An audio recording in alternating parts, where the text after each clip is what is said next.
Your investigative report goes viral and now you're facing threats from public officials. Or let's say, while covering a protest, you were harassed by security operatives. Let's consider a random case like your landlord issuing you a quick notice shortly after you just paid your rent and renovated the house. Most journalists or Nigerians don't know what to do or the next move to take, particularly because legal help is expensive or they really don't know what to do. What if I tell you that there's a free AI tool built in Nigeria just for situations like this? Sabi journalists who won't use AI. Enter. The rest no vex. Excuse us.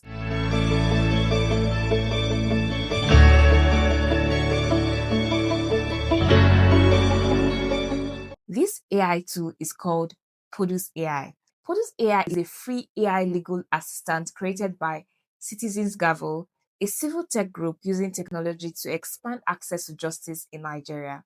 You can talk to the AI tool via WhatsApp or web. So, how does it work? 1. Legal direction. You type your situation and it gives you real legal guidance. It breaks down possible outcomes and shows you how to protect yourself legally. It has over 500 Nigerian laws, so it pulls relevant laws for your situation and past cases to help you make smart decisions. As a journalist, you can request for relevant laws that relate to the story you're working on. You can also tell it to draft an FOI request letter in seconds. 2. Spot laws and build stronger legal case. Produce flags weak points in your case and suggests better measures that can influence positive outcomes. 3. Legal representation. If it's a serious case, you can create a case file, then get linked to a real pro bono lawyer who might represent you or your organization. I tested some of the use cases for journalists, and here's the outcome. You can access the link in my YouTube description. So you can either chat with Produce AI on WhatsApp or via web. So I typed in hello Produce and he responded with my name, and then he asked me to create an account, which I did, and asked me to accept their privacy policy, which I did. He asked for my name, I included everything, so just personal information and all that good stuff. All right, so he gave me some list of commands to use to help my interaction with it, but I wanted to test it out with some use cases in our newsroom. So I wanted it to first create an FY request letter. So this was my prompt. You're a journalist preparing to file a Freedom of Information request to the Federal Ministry of Health in Nigeria focused on malaria drug procurement between 2022 and 2024. Act like a legal savvy professional investigative reporter, draft a formal FOI request letter that indicates what I wanted to do. Then I told it to use a firm but respectful tone, not aggressive but assertive about accountability, include journalist name, newsroom, organization, then mention the 7-day response window as required by FOI Act. Request that if the information is held electronically, it should be provided in that format. Then end with a professional sign of basically everything. So he said, wait a moment. I sent it at 1:53 and I got the response at 1:54. So that's like 1 minute response.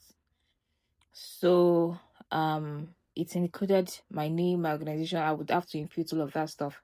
Then address, subject, request for information. I'm writing to formally request information pursuant to the Freedom of Information Act 2011, which guarantees the right for included all that.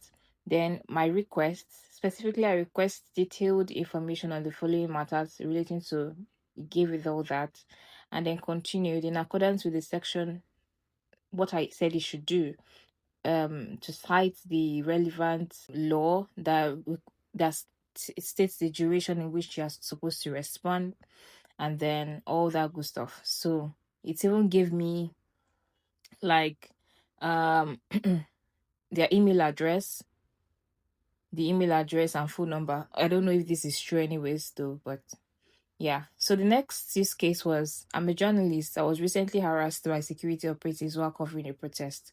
What should I do? So he asked that I wait. and then he responded like within the minute. As a journalist harassed by security operatives who are covering a national protest in Nigeria, you have legal protections and steps you can take under Nigerian law. One, protection of rights and prohibition. So he brought in relevant laws that I could use.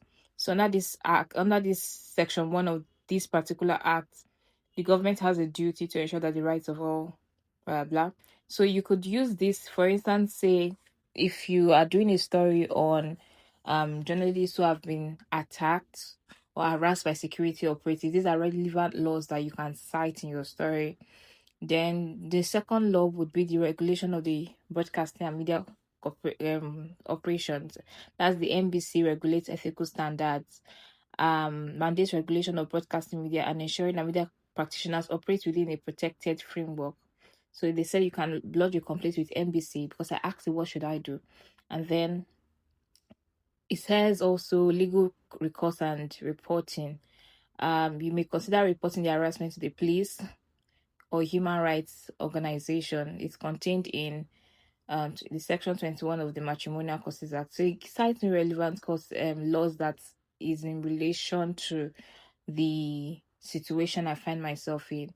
So it gave me recommended actions: report the harassment to the Nigerian Broadcasting Commission, file a formal complaint against the security operatives, and seek legal address or representation to protect your rights. I allocated out two use cases, so you can go ahead to try out more use cases that you find yourself in, or if you feel is instrumental. So it could be finding out what legal rights you have in the case of maybe your lawyer, a landlord unlawfully ejects you from the apartment which you've paid for. Police AI is built for Nigerians, journalists, storytellers, whistleblowers, and everyday citizens who deserve justice. The link is in the description. Just try it and share it with your newsroom. And if this helped you, hit the subscribe button. I have got more amazing tools coming your way.